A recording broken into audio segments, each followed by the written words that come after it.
Fasting और post prandial normal है, random blood sugar भी नॉर्मल है, लेकिन HbA1c को देख के कंफ्यूजन हो रही है। चलिए समझते हैं। हाय, मैं हूं डॉक्टर हर्षिता, डायबिटोलॉजिस्ट। आज हम बात करेंगे HbA1c पे। कई पेशेंट्स ऐसे होते हैं जो फास्टिंग या पोस्ट प्रेंडियल का मतलब है खाना खाने के 1 घंटे 2 घंटे या 3 घंटे के बाद कि शुगर्स नॉर्मल होती हैं, और जब आपके पास ओपीडी में आते हैं रैंडम अगर आप ब्लड शुगर कराते हैं तब भी नॉर्मल रेंज में रहता है।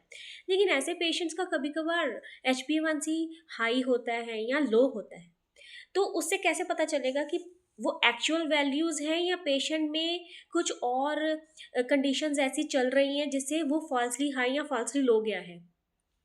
तो इसमें दो तरह का सिनारियो रहता है। HbA1c फॉल्सली लो कब होता है? एक्चुअली HbA1c है क्या?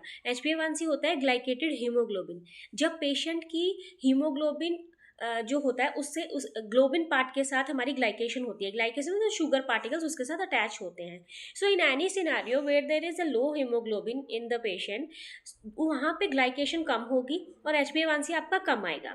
तो ऐसे कौन से सिनारियोज होते हैं? जैसे कोई भी हिमोलिसिस हो गया, कोई भी एनीमिक पेशेंट है, जैसे सिकल सेल एनीमिया का पेशेंट है, या कुछ मेडिसिन ले रहा है या स्टीरॉइड्स ले रहा है, ऐसी कंडीशंस में, या ट्रीटमेंट ले रहा है आयरन डेफिशिएंसी एनीमिया की, उन पेशेंट्स में HbA1c फॉल्सली लो आ सकता है। लेकिन ऐसी कुछ कंडीशंस होती हैं जिसमें फॉल्सली हाई आ जाता है। ऐसी कौन सी कंडीशंस होती है? जिसमें हीमोग्लोबिन जो होता है उसमें ग्लाइकेशन ज़्यादा होती है। ऐसा कब हो सकता है? जब पेशेंट आयरन डेफिशिएंसी एनीमिया में हो।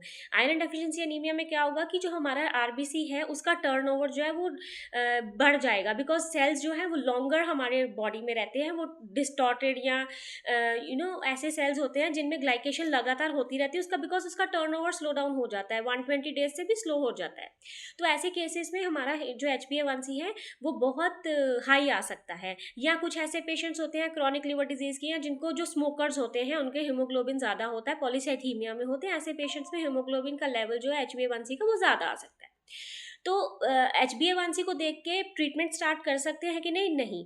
ऐसे पेशेंट्स को हमने कभी भी HbA1c को देख के ट्रीटमेंट स्टार्ट नहीं करना है। हमेशा उनका फास्टिंग, पोस्ट प्रेंडियल और आरबीसी जो रैंडम ब्लड शुगर होता है उसको चेक करवा के ही हम उनका ट्रीटमेंट स्टार्ट करते हैं। तो फास्टिंग, ऐसे पेशेंट्स में फास्टिंग जो होता है वो नॉर्मली लेस देन 95 तक होना चाहिए। पोस्ट प्रेंडियल शुगर जो है आफ्टर 1 आवर और टेकिंग फूड वो 160 to 180 के बीच में नॉर्मल माना जाता है। After 2 hours it has to be less than 150, and after 3 hours of taking food that it has to be less than 140। तो ऐसे कंडीशन में ही आप अगर ऐसी नॉर्मल वैल्यूज आ रही हैं और HbA1c ज़्यादा है 6.8 या कुछ भी, तो वो आपको देखना पड़ेगा कि हमने पेशेंट को किस तरीके से ट्रीटमेंट स्टार्ट करनी है या और क्या इन्वेस्टिगेशंस करानी है। तो मैंने आपको बताया आयरन डेफिशिएंसी एनीमिया में फॉल्सली हाई होता है, तो अगर पेशेंट की बाकी वैल्यूज नॉर्मल है और भी आपको HbA1c हाई लग रहा है तो ऐसे पेशेंट्स का आप डेफिनेटली आयरन प्रोफाइल कराइए। और कुछ पेशेंट्स का जिसमें आपको लग रहा है कि HbA1c फॉल लो है लेकिन फास्टिंग, पोस्ट प्रेंडियल बहुत ज़्यादा आ रहा है, तो उनका दूसरा एनीमिक पूरा प्रोफाइल कराइए टू सी कोई सिकल सेल एनीमिया या कोई हिमोलिसिस तो नहीं हो रही है, या पेशेंट कोई ड्रग्स में तो नहीं है। इन सबको देखते हुए ही हम सारी ट्रीटमेंट स्टार्ट करते हैं और हमें पता चलता है कि हमने कैसे प्रोसीड करना है, कैसे अप्रोच करना है पेशेंट को। Thank you.